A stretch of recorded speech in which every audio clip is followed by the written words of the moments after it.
We've had a lot of customers ask whether they should upgrade to vSphere 6 and what the process looks like. So we've put this quick video together to show you guys what's new, what you might want to consider before upgrading, and then we'll perform an upgrade of our own lab. While vSphere does bring some long-awaited features, for the most part it's evolution rather than revolution. As with most major releases, maximums have increased.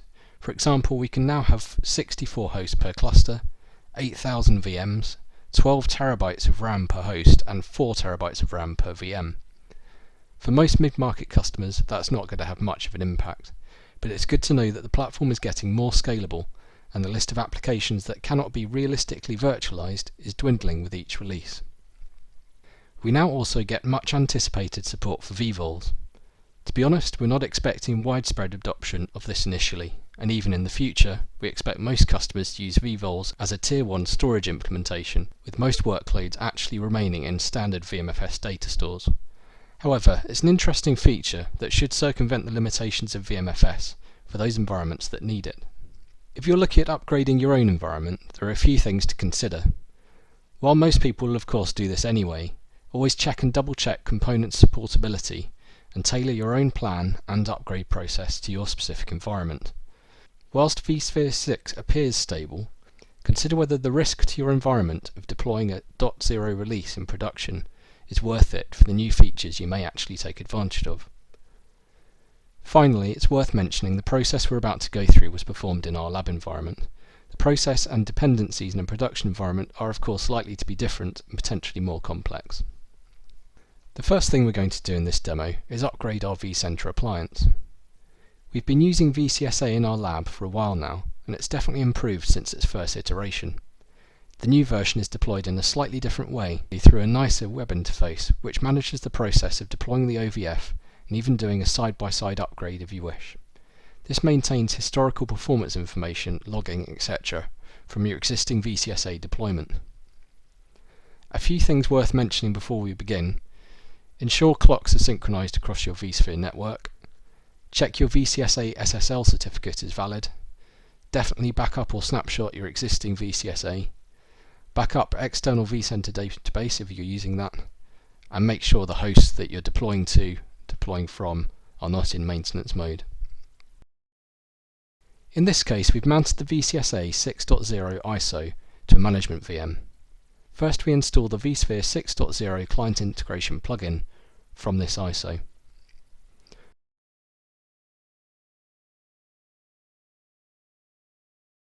Once this is done, we now open the link in the root folder to start the deployment wizard.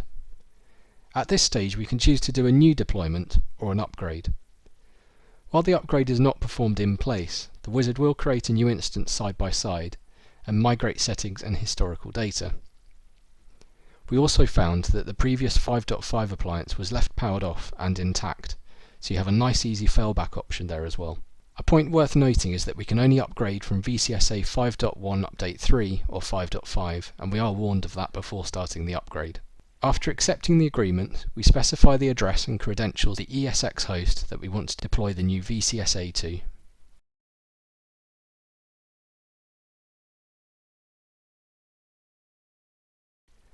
Next, we give our new appliance a name. We then need to provide information about our existing VCSA that we're upgrading from. Here we see the option to migrate historical data.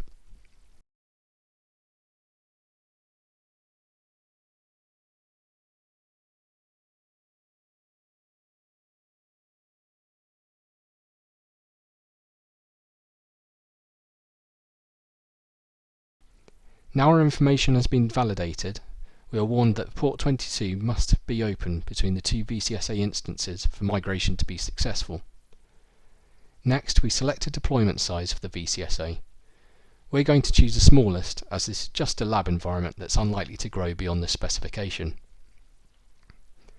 We then need to specify a data store, and then specify some temporary network settings to be used during migration.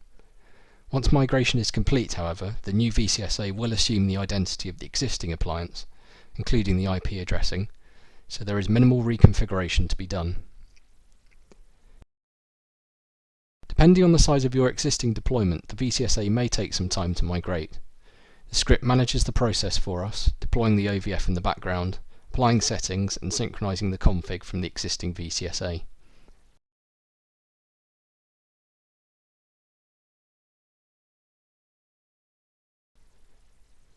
Now the deployment is complete, logging into the vCenter web client shows a slightly revised layout for vCenter 6.0. One thing we've noticed is the interface is slightly more responsive and also quicker to refresh following configuration changes. We just need to apply our version 6 license key and we're good to go. The second part of our upgrade is our two ESX 5.5 hosts. I've copied the vSphere 6 offline bundle to a data store that is accessible by both hosts. This means we can easily perform the upgrade via the command line. Other options include using an ISO image or CD mounted to the host, or alternatively via VMware Online Deploy. You can also grab the update via VMware Software Manager. So we log on to our first host using SSH. I've migrated all the VMs off and enabled maintenance mode at this point as well. To install the upgrade from our data store, it's a single ESXi command as seen on screen. This specifies the location of our install bundle, as well as the build we want to deploy. In our environment, the upgrade took just seconds to complete with no errors. Now we just reboot the host and that's the upgrade done. If the upgrade fails for any reason, ESX should be able to recover itself by rebooting from the alternate boot bank that contains the previous system state.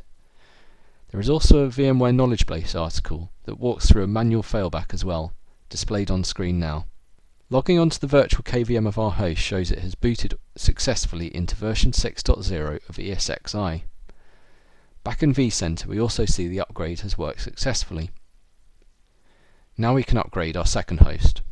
Again, I have vMotioned all the VMs and put the ESX host into maintenance mode before starting the install. We run the ESXi software profile update command as per the first host, and the install completes successfully. Now we just apply our new vSphere 6 licenses and our cluster is successfully upgraded to vSphere 6.0. Checking the new feature set, we can see we now have the option to add a vVol data store. Keep an eye on our channel for our upcoming video walkthrough of the Nimble vVol implementation. Thanks for watching. Why not visit our website or follow us on Twitter for the latest information on SmartStack and Nimble storage.